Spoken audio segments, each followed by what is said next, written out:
Aujourd'hui, je suis plus que ravi de vous parler des topologies réseau. Pour faire simple, je dirais qu'une topologie réseau représente les différentes formes que peuvent prendre un réseau. Une topologie réseau fait référence à la manière dont les appareils informatiques tels que les ordinateurs, les routeurs, les commutateurs, les imprimantes et plein d'autres appareils sont connectés et interagissent les uns avec les autres au sein d'un réseau informatique. La topologie réseau détermine également comment les données sont transmises, comment les appareils sont connectés et comment les ressources sont partagées dans le réseau. Et il faut savoir qu'on a deux types de topologies qui sont la topologie physique et la topologie logique. Je vous explique histoire que vous compreniez bien ce dont on parle. La topologie physique décrit comment les appareils d'un réseau sont physiquement interconnectés entre eux et la façon dont les câbles sont disposés. C'est donc la forme, l'apparence du réseau. D'autre part, la topologie logique concerne la façon dont les données circulent à travers le réseau, peu importe comment les appareils sont physiquement connectés. Autrement dit, la topologie logique définit comment se passe la communication dans la topologie physique. Et pour faire une analogie avec notre vie réelle, imaginez que vous planifiez un dîner avec des amis. La topologie physique serait comparable à la disposition physique de la table et des chaises dans votre salle à manger.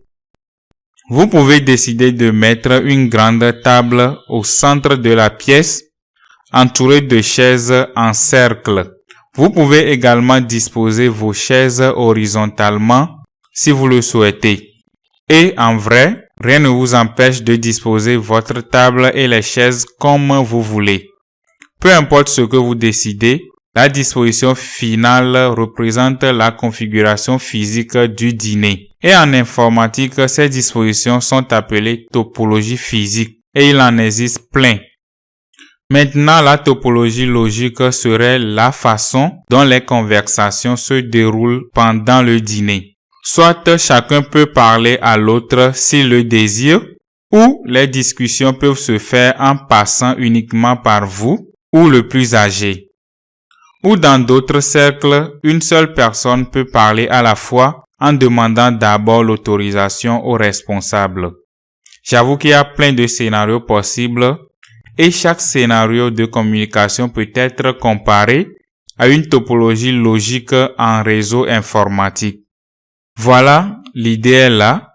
Je pense que vous comprenez maintenant la différence entre la topologie physique qui est comparable à la manière dont les équipements sont rangés physiquement et la topologie logique qui fait plus référence à la façon dont les discussions se font entre ces équipements.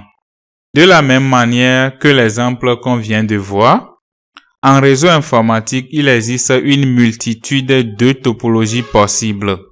Voyons les plus courants. Dans une topologie en bus, tous les appareils du réseau, comme les ordinateurs, les imprimantes, les scanners, sont connectés entre eux par le biais d'un seul câble réseau. Dans cette topologie réseau, on utilise un seul câble appelé bus. Et tous les équipements du réseau viennent se connecter à ce seul et unique câble.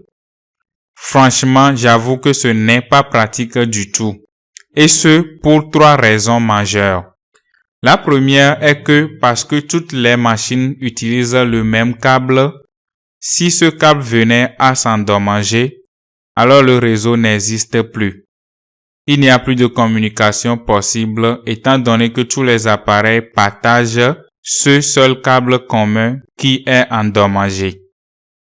La seconde est que puisque le câble est commun, la vitesse de transmission est très faible car, bien évidemment, la bande passante disponible est partagée entre tous les équipements connectés au bus, c'est-à-dire le câble.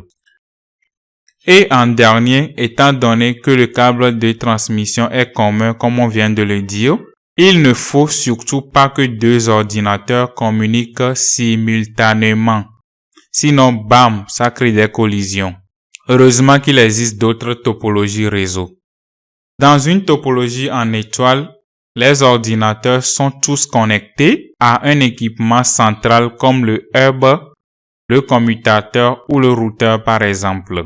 Toutes les communications passent forcément par l'équipement central.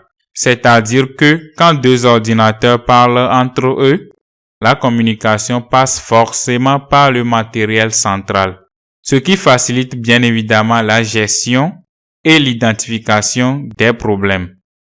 Le principal défaut de cette topologie, c'est que si l'élément central ne fonctionne plus, alors plus rien ne fonctionne.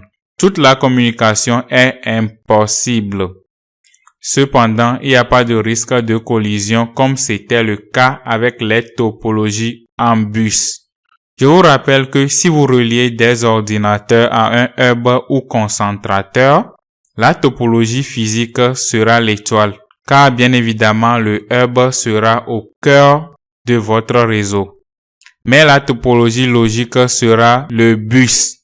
En effet, si vous utilisez un hub comme équipement central, une seule machine peut communiquer à la fois. Les autres doivent écouter le réseau pour savoir si elles peuvent émettre ou pas. Certainement que vous comprenez déjà très bien si vous avez déjà eu à regarder ma dernière vidéo sur les matériels nécessaires pour construire un réseau informatique à partir de zéro. C'est très bien détaillé là-bas. Dans une topologie en anneau, chaque appareil est connecté à deux autres, formant ainsi un cercle. Les données circulent dans un seul sens, c'est-à-dire le long de l'anneau jusqu'à ce qu'elles atteignent leur destination. Cette topologie offre une bonne performance, mais si un seul appareil venait à tomber en panne, cela peut entraîner une panne de tout le réseau. Rappelez-vous, la topologie de type bus possédait un problème de collision de données lié au fait que deux machines ne peuvent pas échanger des données en même temps. Sinon, elles s'entrechoquent. Ce principe est repris dans le réseau en anneau, sauf que là, on utilise un système de jetons pour éviter les collisions. Je vous explique. Le principe est assez simple. Une machine connectée au réseau possède un jeton virtuel. Ce jeton est en quelque sorte une autorisation de communiquer. Une machine peut communiquer seulement si elle a ce jeton. Une fois que la machine a transmis ce qu'elle voulait, elle passe le jeton à la machine suivante, et ainsi de suite. Si le détenteur du jeton n'a rien à communiquer ou à dire, il passe le jeton à la machine suivante. Et vu que les deux machines ne peuvent jamais avoir l'autorisation au même moment, ils ne peuvent pas communiquer en même temps. Et par conséquent, il n'y a plus de collision. Mais il demeure toutefois toujours le problème du fait que si une machine tombe en panne, alors elle peut bloquer tout le réseau.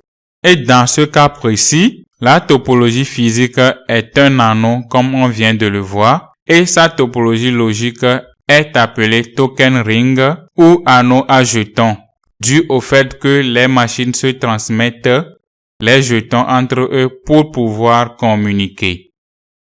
Dans la topologie Mae, chaque appareil est connecté à tous les autres appareils du réseau. Sincèrement, c'est le type de réseau que je vous déconseille d'utiliser.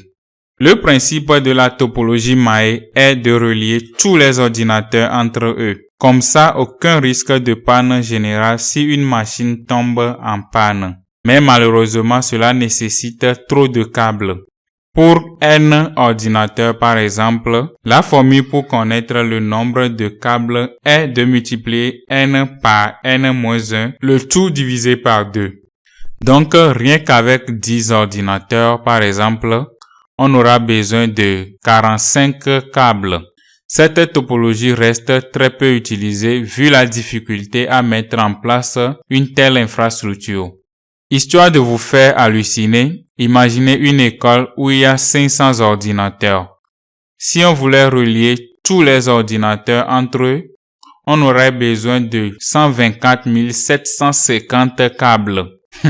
Il ne vaut mieux même pas penser au prix que peut coûter une centaine de milliers de câbles. En plus, chaque câble doit être relié à 2 cartes réseau, ce qui ferait 499 cartes réseau par ordinateur, soit 249 500 cartes réseau en tout. Donc oui, ce n'est pas facile à mettre en place et c'est utilisé sur les petits réseaux dans des cas bien précis. Une topologie hybride est très simple. C'est juste le regroupement de plusieurs topologies différentes. Par exemple, Internet est une parfaite illustration d'un réseau hybride, car il joint des réseaux en anneaux avec des réseaux en bus et des réseaux en étoile. Voilà les amis, j'espère que vous comprenez maintenant les différentes topologies réseau. Et si vous avez des questions, n'hésitez pas à les poser dans les commentaires. Et si vous aimez mes vidéos, je vous invite à vous abonner à la chaîne en cliquant sur le bouton s'abonner juste en dessous. On se retrouve très bientôt.